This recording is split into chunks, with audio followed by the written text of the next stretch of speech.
When the time comes, I fly away to my home. When the time comes, I fly away to my home.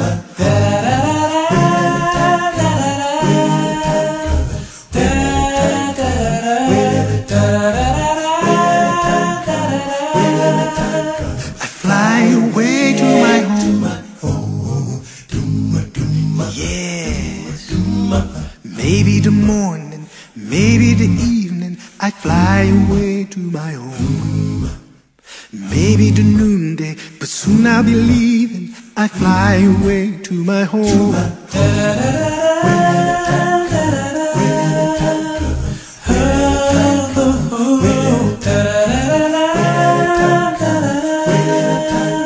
I fly away to my home. Wanna be ready, I gotta be ready to fly away to my home. My house is in order, my faith holding steady. I fly away to my home.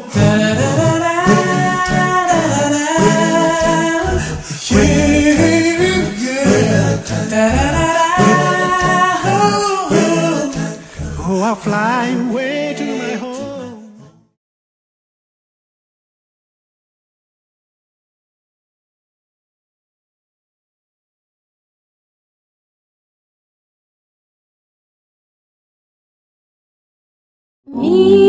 Miséricorde insondable, Dieu peut-il tout pardonner? Absous d'un si grand coupable, et mes péchés oubliés. Jésus, je viens à toi. Tel que je suis, je viens à toi. Jésus, je viens à toi, tel que je suis, Seigneur, prends-moi.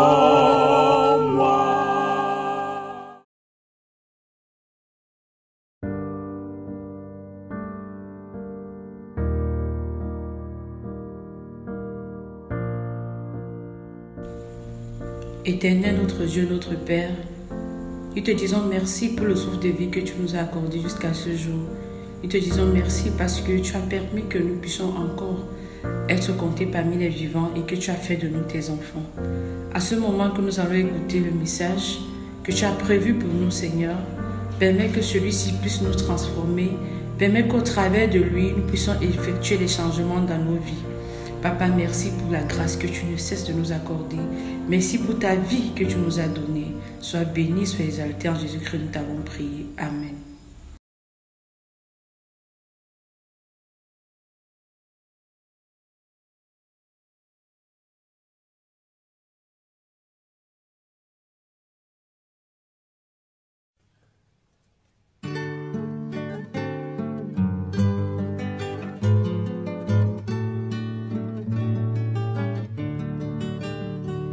Lorsque devant l'agneau s'ouvrira le grand livre où sont inscrits les noms des coupables absous, dans le ciel pour jamais nous aurons droit de vivre sous le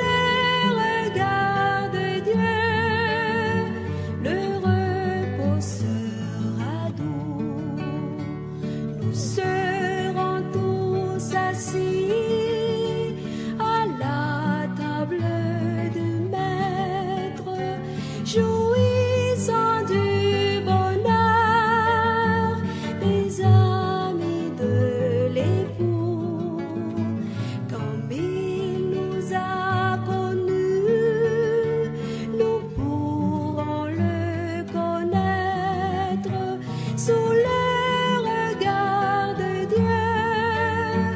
L'amour sera bien doux. Serrez-vous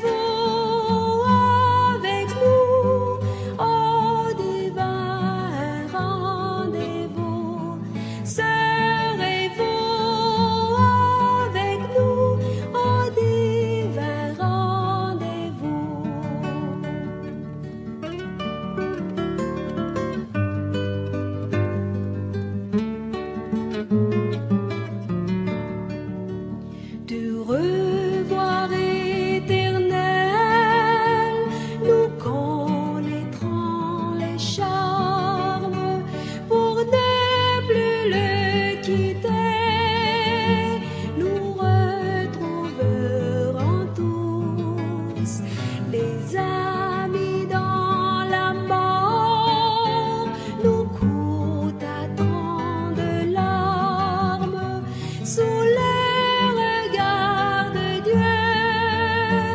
Le revoir sera doux.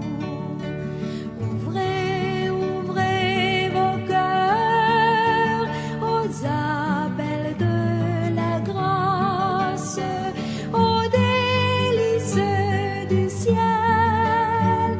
Dieu vous invite tous, quel que soit le péché, le sang de Christ l'efface. Sous le regard de Dieu, le pardon est bien doux. Venez tous avec nous au divin rendez-vous. Venez tous avec nous au divin rendez-vous.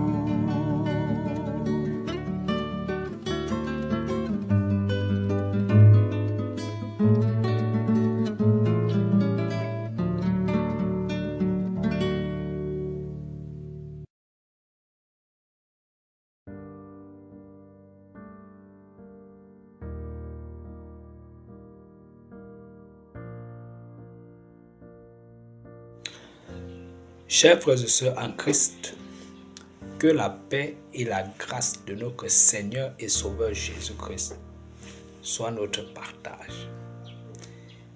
Oh, je suis bien heureux ce soir parce que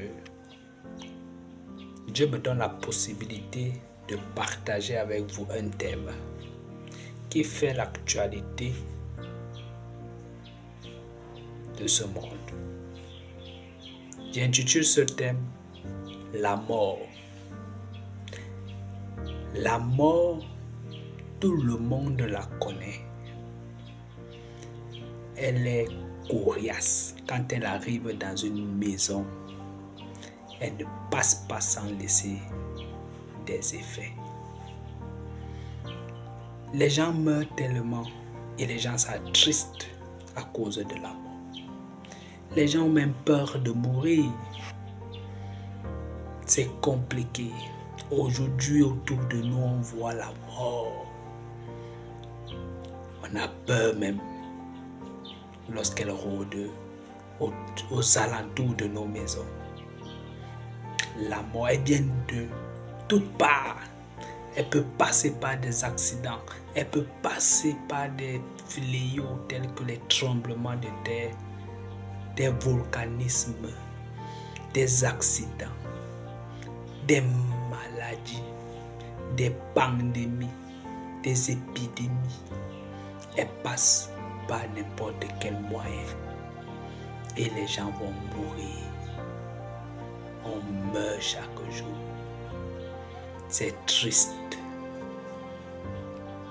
Dieu va créer deux belles créatures au 6e jour, l'homme et la femme. Il va les mettre dans un jardin, dans le jardin d'Éden. Et il va leur donner une recommandation. Dans le livre de la Genèse, chapitre 2, le verset 16 et le verset 17, il va dire à l'homme et à la femme: vous pourrez manger de tous les arbres du jardin. Mais quant à l'arbre de la connaissance du bien et du mal, ne le mangez pas. Je vous l'interdis. Malheureusement, l'homme et la femme vont pécher. Ils vont désobéir à la loi de l'Éternel. Conséquence, la mort va s'introduire. La mort va entrer dans le monde. Adam aujourd'hui est mort. Ève, on n'en parle plus. Tous sont morts depuis. Caïn est mort, Abel est mort, Noé est mort. Tous ces gens sont morts. Aujourd'hui, nous perdons nos êtres chers. Nous perdons nos amis, nos épouses, nos parents à cause de ce péché. Parce que nous sommes des pécheurs, nous mourrons tous. Il y a un homme dans la Bible qui était un homme redoutable, un homme fort que Dieu avait choisi pour diriger le peuple. C'était un guerrier. C'était un homme que Dieu aimait beaucoup. Je l'appelle Moïse. Moïse a dirigé le peuple près de... Il va mourir à 120 ans. Le peuple d'Israël était guidé par lui. Il était leur conseiller. Il était leur instructeur. Il était tout. Parce que Dieu parlait à travers lui. Et durant la marche, Dieu va lui dire que Moïse, c'est aujourd'hui que je t'appelle à moi. Tu vas mourir. Dans le livre de Deutéronome, chapitre 34, verset 6 au verset 8, vous allez voir les séquences de la mort de Moïse. Il va mourir et Dieu va l'enterrer lui-même. Et la Bible dit que le peuple de Dieu va pleurer Moïse pendant 30 jours. 30 jours, les gens vont pleurer. Les gens vont pleurer. Moïse, tu nous as laissés au carrefour. Moïse, tu nous as abandonnés. Moïse, Moïse, Moïse, Moïse. Parce qu'il reconnaissait en cet homme un homme de valeur. Les gens ne voulaient pas que Moïse puisse mourir. Mais son jour était arrivé selon le Seigneur. Moïse n'est pas le seul homme qui va mourir, dont les gens vont pleurer. Et vous savez, plusieurs autres gens vont pleurer. Des personnes importantes. Vous savez, par exemple, David a été pleuré par le peuple. Vous-même, lorsque vous avez perdu un être cher, vous avez certainement pleuré. Pleuré. Humainement parlant, les hommes continuent à mourir. À nos yeux, on les voit. Et les gens s'attristent. Parfois même sont prêts à se donner la mort lorsqu'ils voient les personnes mourir. Souvenez-vous,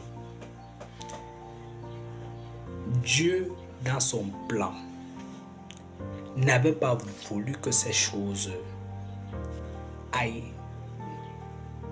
d'éternité en éternité, que les hommes passent toute leur vie à mourir, à mourir, à mourir, à mourir, à mourir. Pour ça qu'il va faire un plan de rédemption, pour dire non, mes enfants ne peuvent pas souffrir comme ça.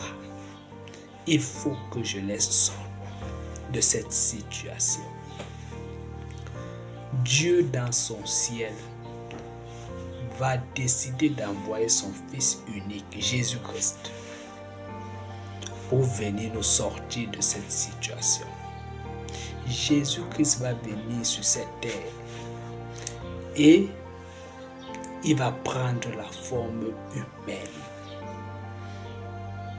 Vous connaissez son ministère.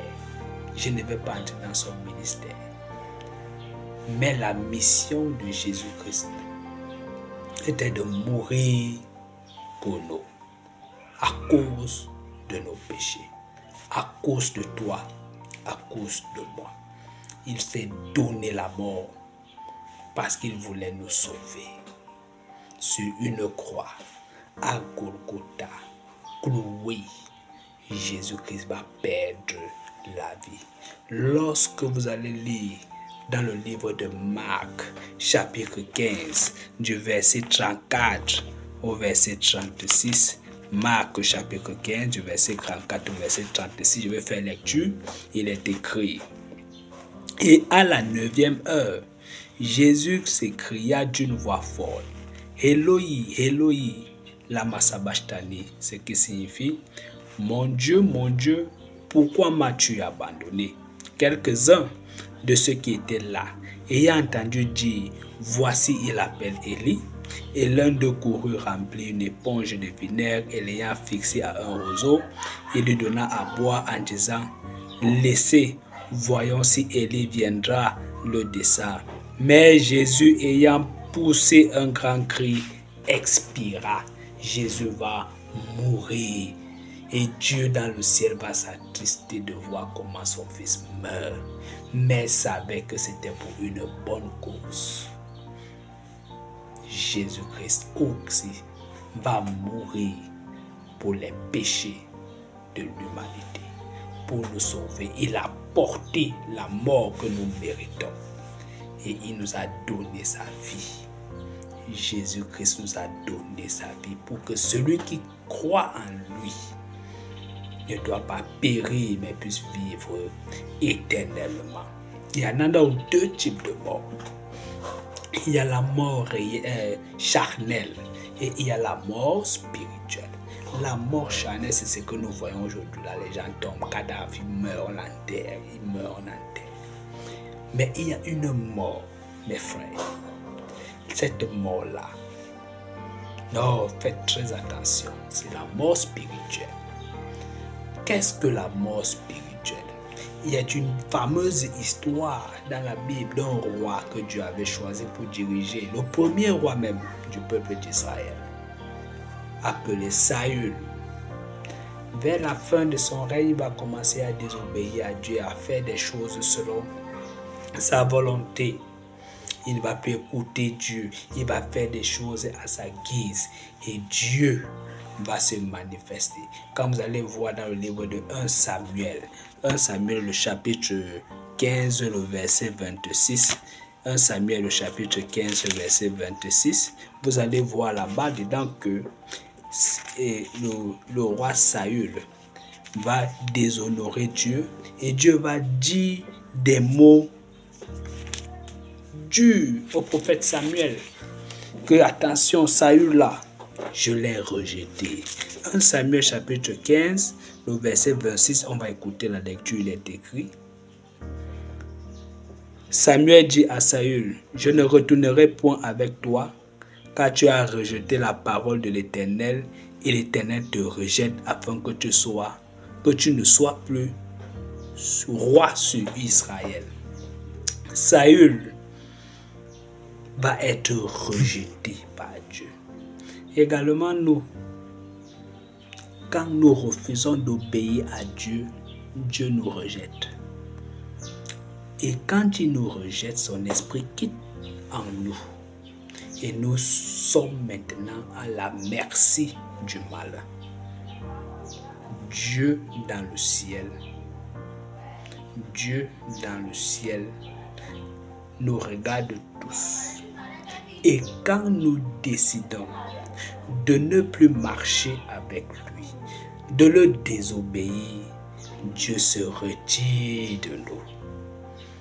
Et nous sommes maintenant possédés par le mal et nous faisons des choses mal. C'est ce qu'on appelle une mort spirituelle. Bien que vous soyez debout ou en train de marcher, si vous n'avez pas l'Esprit de Dieu, vous êtes mort. Si vous n'avez pas le Saint-Esprit, vous êtes mort.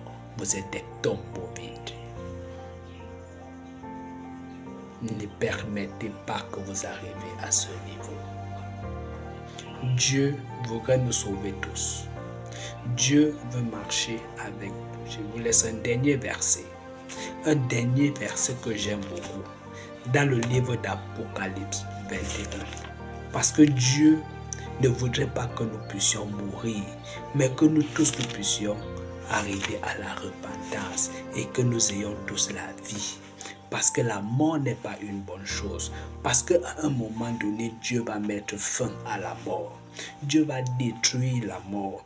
Dieu voudrait que nous puissions vivre une vie éternelle, une vie où nous n'allons plus jamais mourir. C'est pourquoi dans le livre d'Apocalypse chapitre 21, le verset 4, Jésus va dire à l'apôtre Jean, il essuiera toute larme de leurs yeux et la mort ne sera plus.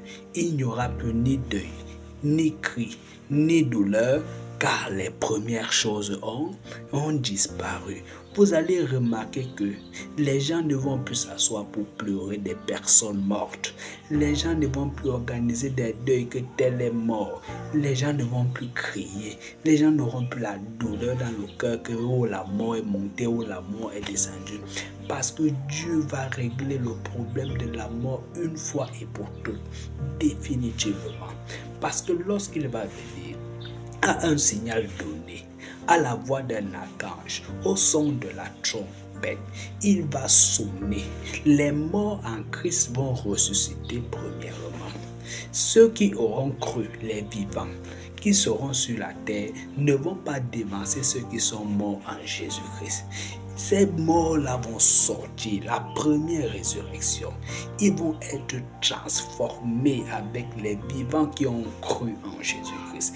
Ils vont aller à la rencontre de Jésus-Christ dans les airs pour le rencontrer. Et ceux qui n'auront pas cru seront en train de mourir parce que la gloire de Dieu sera en train de leur tuer. Ils vont aller au ciel. Ils vont vivre 1000 ans au ciel. 1000 ans au ciel, ils vont régner avec Jésus-Christ. Et après les 1000 ans, Jésus-Christ va faire descendre la nouvelle Jérusalem. Ils vont vivre à la nouvelle Jérusalem éternellement parce que Dieu va envoyer le feu pour brûler Satan et ses démons et tous ces méchants qui ont décidé de marcher avec Satan. Et la mort également sera anéantie. Mon frère, ma soeur, pendant que tu vis encore avec ton Dieu, sois fidèle, sois obéissant. Parce que même si tu meurs aujourd'hui, Dieu aura la capacité de te ramener à lui. Voilà le message que je voudrais te donner aujourd'hui. N'aie pas peur d'affronter le monde avec Jésus-Christ.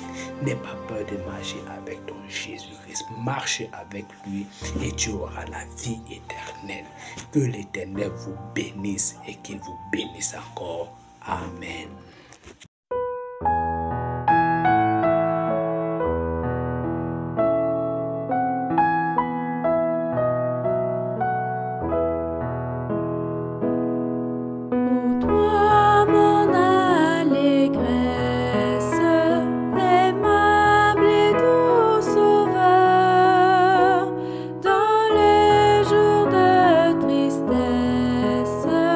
Tu consoles mon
Nous prions. Jéhovah notre Dieu, Jéhovah notre Père, majesté te soit rendue du haut des cieux parce que tu es Dieu. Merci pour ces heures sacrées que tu nous accordes, de pouvoir communier avec toi. Seigneur, nous sommes venus fatigués et chargés. Aide-nous à nous soulager au nom puissant de ton Fils Jésus-Christ. Ce soir, tu nous as une fois de plus édifiés sur la mort, en nous disant que la mort n'est qu'une phase temporaire. Aide-nous donc, Père éternel, à mieux compter nos jours et à faire des choix de vie.